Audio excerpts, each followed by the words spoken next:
Good evening. I want to say happy Friday to all of you out there who are listening to this inspirational moment. Several of you have asked about giving to the ministry, which I've asked people to give. You can access me by sending your funds, your donation, tithes or offering to Cash App.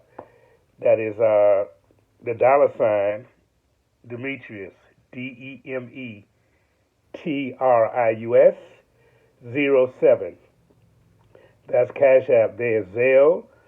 You can get that by using my phone number, 404-769-4846, or my email, Jones_Demetrius@yahoo.com.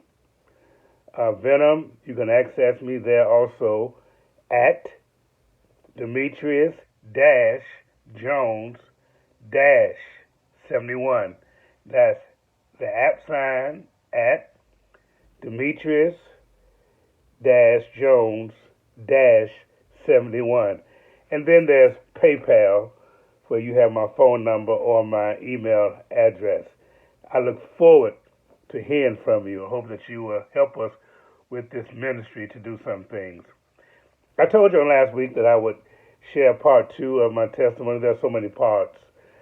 Tonight, I did say I would do part two, so I'm going to do that. And I want to tell you tonight how I got started in a devastating drug addiction.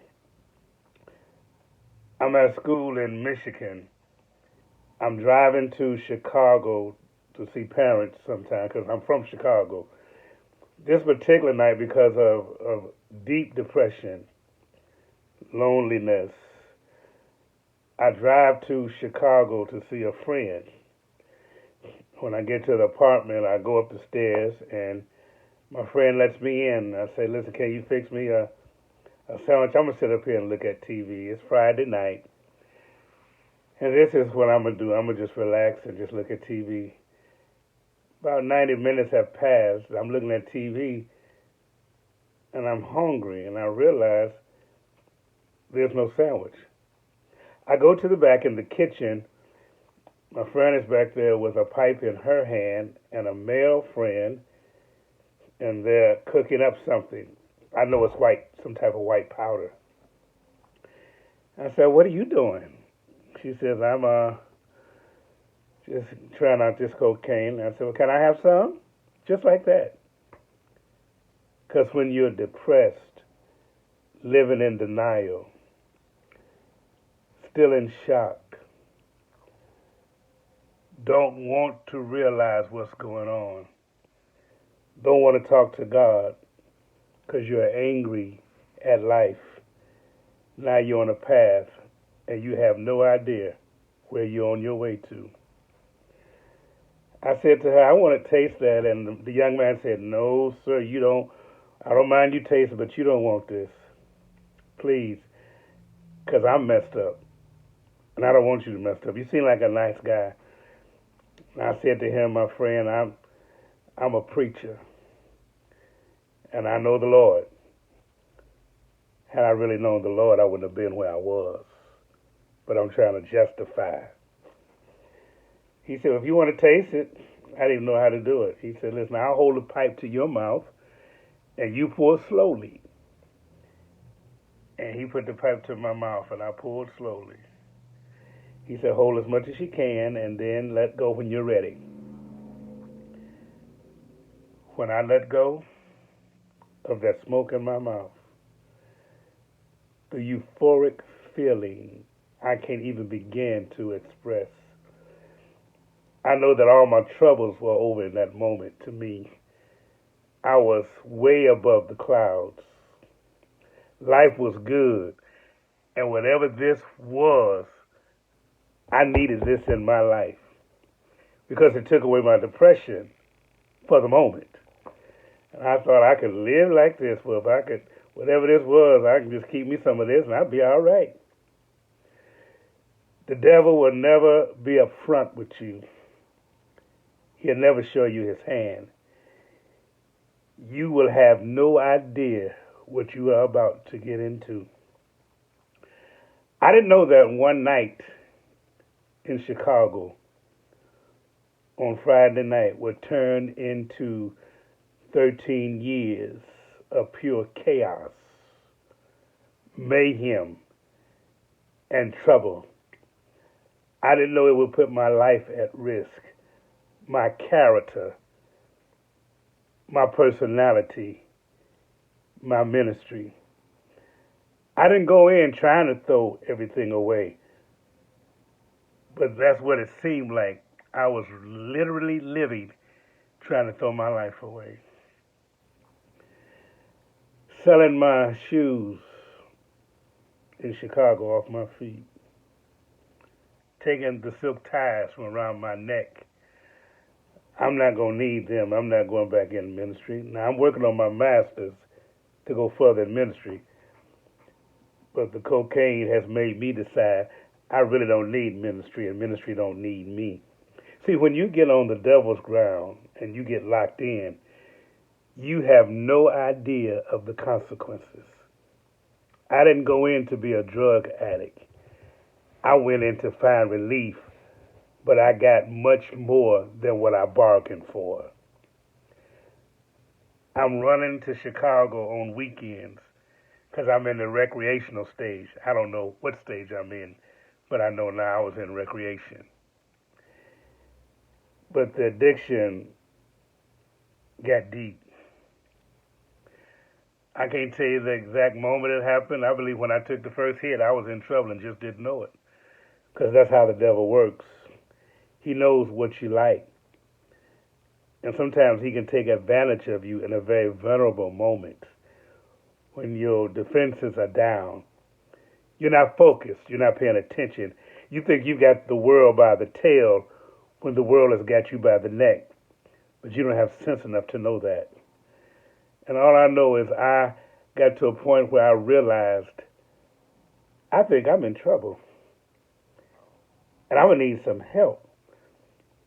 But I don't know who to talk to because you can't tell everybody that you're in trouble.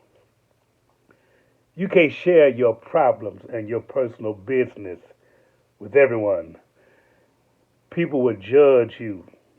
They will label you. They will talk about you and laugh behind your back. What a wonderful preacher. Yeah, he going to waste. You know, he can sing a song or two, but don't nobody want him now. But let me tell you something. What God has for you is for you. When your own people, your own family throw you away, God has a plan. There are people who've gotten into my position starting out smoking powder. Some of them lost their lives on the first go round. I'm still here by the grace of God. Can't tell you what happened. I just know God kept me. For whatever reason, he has a purpose for your life. He has a purpose for my life. He could have got rid of me a long time ago. Listen, people will tell you there are places that angels will fear to tread. If God wants you, he'll come and get you from where you are. It doesn't matter. There's nowhere that you can go that God will not come if he wants you. I can testify tonight because I was up under the dirt.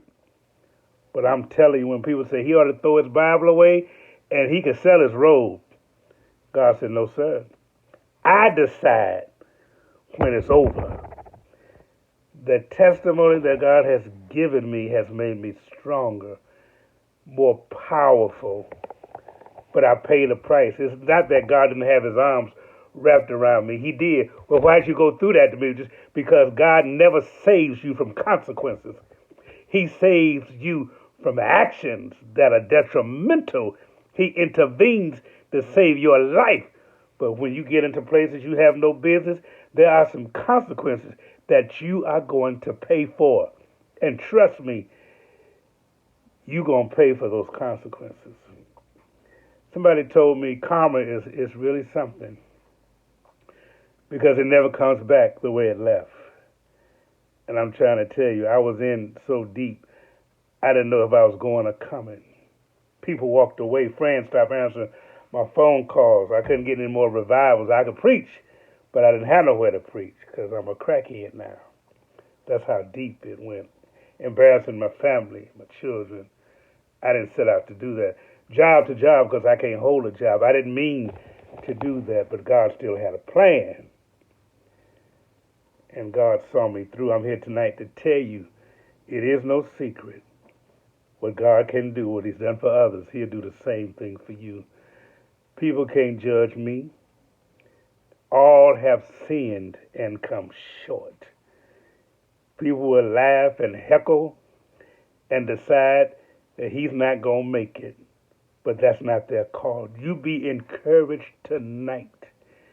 There's more that I would tell you down the road, but I'm trying to help somebody.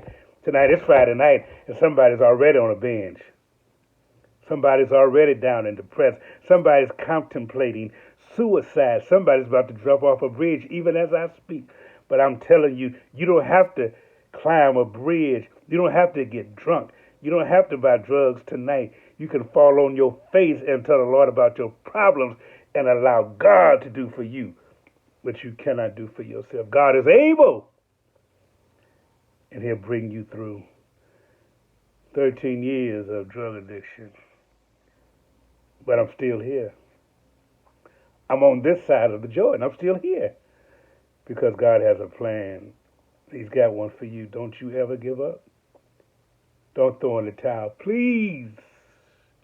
Whatever you're going through, sometimes you just have to stand still. See the salvation of the Lord. God is looking out for you. You may be going through a lot, but you can get through. But the only way you're going to get through is that you hold on to God's unchanging hand and allow Him to take you through. You got in it without Him, but you're not going to get out of it without Him. You didn't ask His permission to do what you did. You did whatever you did because you wanted to, but now you're stuck. God will get you out of quicksand. Ain't no leaves, trees, branches around, but He'll make a way out of no way. I'm telling you because I know the Lord laid His hands on me. And what He's done for me, you ought to see what He can do for you. Will you trust Him tonight? I don't want to take up too much of your time. I wanted to get you started out with a little inspiration, but I want to tell you that God will because He can. Don't you let people talking about you distract you or discourage you. You got to put your hands down. I remember my teacher one time told me, Demetrius, when they hit you and knock you down, lay down there for a minute. And if you got to bleed, bleed a while. But the blood will stop flowing. You get up on your feet. Round two, here I come. Because I'm not by myself. God will hold you in His hand and give you strength that you didn't even know was available to you. Trust God tonight. He will. He will. God will see you through. See you next week. God bless you. Keep in touch now. Glad to hear from you.